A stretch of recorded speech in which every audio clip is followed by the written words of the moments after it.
Praise the lord. దేవుడి నామానికి స్తోత్రములు. ఈరోజు దేవుని మాట రోమాపత్రిక 8వ అధ్యాయము 31వ వచనం. ఇట్లుండగా ఏమందము, దేవుడు మన పక్షమునుండగా మనకు విరోధి ఎవడు?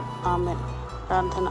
పరిశుద్ధుడైన మా దేవ, మీరు ఇచ్చిన శుభదినాన్ని బట్టి స్తోత్రములు.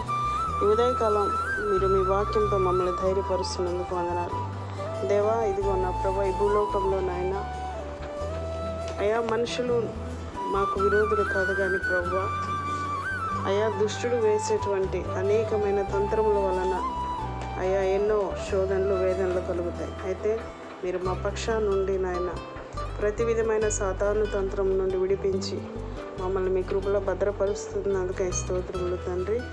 ఈ ఉదయకాలం వాగ్దానంతో మమ్మల్ని బలపరచండి, మీ కృపతో నింపమని సజీవుడైన యేసు నామములో స్తుతించి ప్రార్థిస్తున్నాం తండ్రి. ఆమేన్.